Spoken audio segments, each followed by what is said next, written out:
Welcome to The Last Word. He's Chris Popst.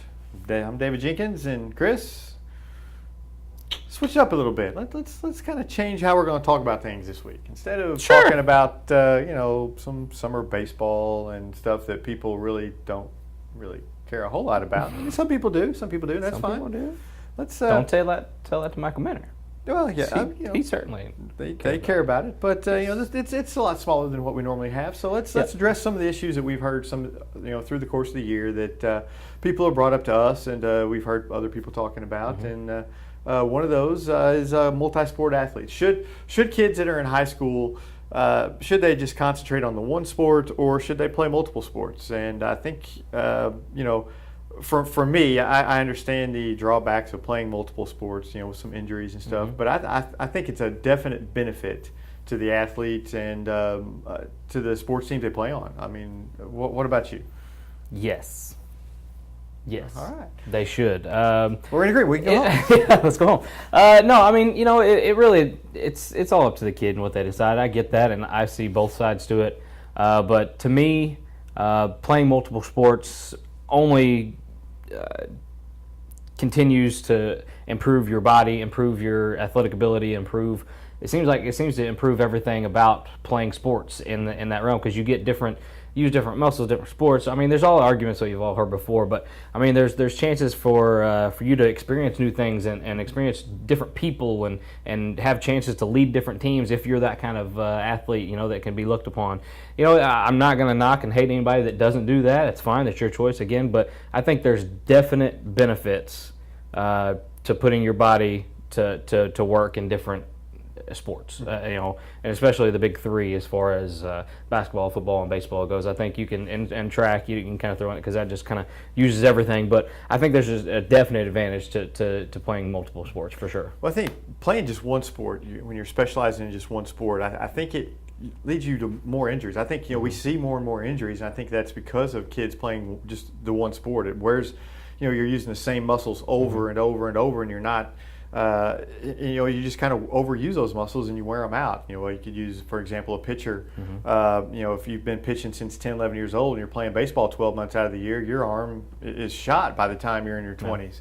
And it can go for knees and things as well. And you're using the same muscles. If you play multiple sports, you're using a lot of different muscles. You're teaching your body to use different muscles, your different movements, as you said, just some different things. So I think that's a benefit that I think that is sometimes overlooked is the injuries. And another thing that you brought up is you meet different people. You have there's different kind of teammates that play football as opposed to play basketball. There's different kind of teammates that play baseball. You're around different kind of coaches. I think it helps you become a better teammate. Just by being around different kinds of teams and different kind of people. You can handle different situations a little bit better when you're used to just kind of this group of guys and that play things a certain way than or a coach that does things a certain way. I think it's better if you have that well-rounded with just different experiences. It makes you a better teammate. I think the argument is kind of steered towards maybe the top tier guys in their sport. You see guys that maybe excel in football or excel in basketball and they don't play anything else. Well, you look at that guy and you're like, hey, put a bat in his hand and let him run the bases. See, I mean, he'd be something, or put a tennis racket in his hand for anything. I mean, he's gonna. You see those kind of athletes where they can just do anything and do it well. But I think that some of the cons, I think, to just keeping yourself in one sport is, again, like you said, is just you get kind of in that routine. You kind of get maybe burnt out. I mean, I see it all the time with baseball players, especially because you start that at a younger age. It seems like, but they play baseball forever, and they get to their high school age, and they're done. I mean, they just don't want to play it anymore. They've driven from Timbuktu and back again, and they're just tired of playing baseball. And I get it, but I think that's a con to play. To play devil's advocate, be on the other side of it, a con of spreading yourself out. I think you do kind of risk yourself if you are kind of a star in this one sport and you want to kind of branch out. There's a risk of injury. I mean, if you go to playing, baseball and you want to play football, I mean, football, obviously, there's a high rate percentage chance of you getting injured, and I wholeheartedly see that argument of it. You don't want to put yourself at risk to possibly, derailing a college scholarship in your sport, and I totally understand that and I get that. But at the same token, like you said, if you put yourself through your body through those rigorous, different activities, I think the chance lessens a little. There's going to be a lot of injuries. There's going to be injuries no matter how you look at it. One thing you said though is somebody's really good at a sport, put a bat in their hand. Yeah. I kind of go back to Coney Healy. We can use him as an example here. Whenever he was an 8th grader, I remember everybody talking about what a great basketball player he was going to be. I remember him. I think remember someone telling me, oh well, he's one of the top recruits in the nation as an 8th grade basketball player. What if he would have just played basketball and he would have said, well, I don't, I've got to concentrate on basketball, not football. It limits your options. I mean, look at him now; he's an NFL football player. Well, I think he, and he played both. He played football and basketball, and he excelled at both. He was good at both. So you have those situations. You don't want to just limit yourself to one sport because who knows, you may actually be better at this sport over here.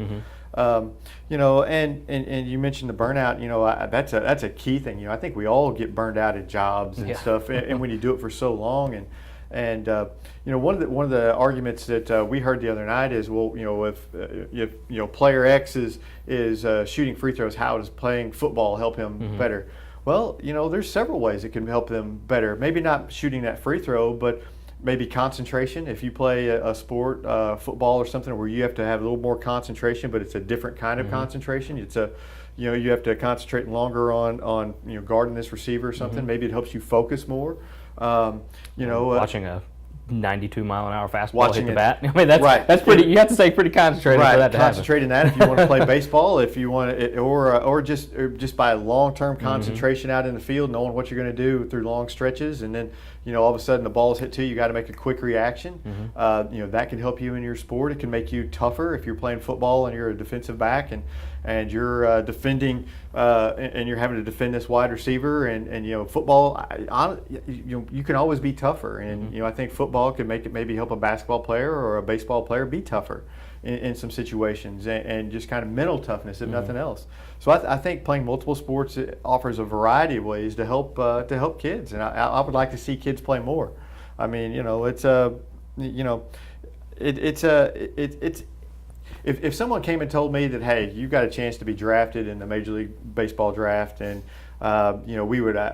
we'd recommend you not risk injury by playing this sport or that sport, something tells me I would be just playing baseball or whatever. But I totally get that argument. But that's a small portion. And when you open it up to multiple people, and you have a good athlete, and usually these are good athletes that we're talking about that can play multiple sports. Don't just limit yourself. Just expand it and see what else is out there. Now, if you don't like a sport, then don't play it. But if you maybe like a sport, then play it. I know we don't have a lot of Division I athletes come out of this area. We have a few, but a lot of coaches at the next level, they look for multi-sport athletes. I mean, and they know the benefits of it.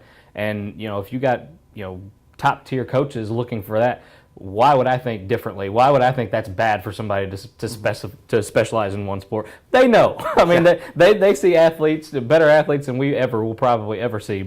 And they know, and I kind of trust their judgment as far as that goes. But I have some numbers here that kind of back exactly what you just set up. Just in the 2017 NFL draft, 30 of the 32 first-round picks in the draft were multiple sport athletes in high school, and of the 253 drafted, 222 were multi-sport athletes, and those are numbers from USA Today. I didn't just make those up on my own. But, fake news, right here. Yeah, no, hashtag sad.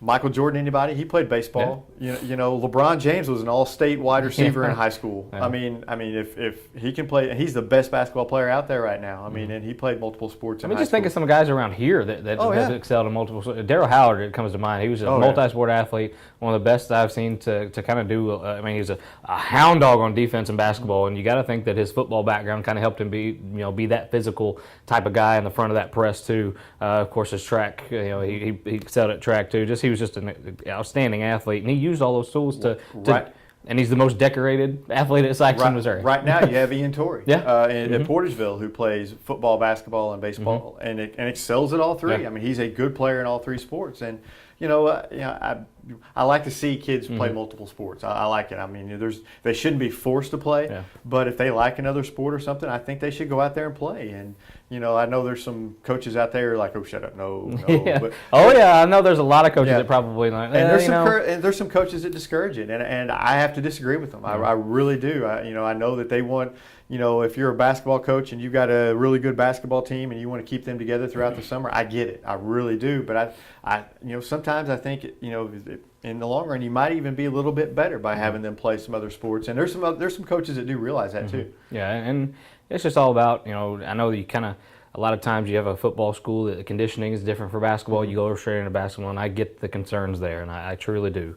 But I'm like you. I just, in the long run, I think if you have a kid that plays multiple sport athletes and can use his body to do that, he just becomes more well-rounded. And I think that really is the bottom line. You become more well-rounded athletically, you become more well-rounded with character issues, or if you have just any kind of positive, I think that you can kind of spin with it. I think it can be derived from playing multiple sports for any kind of athlete in that area.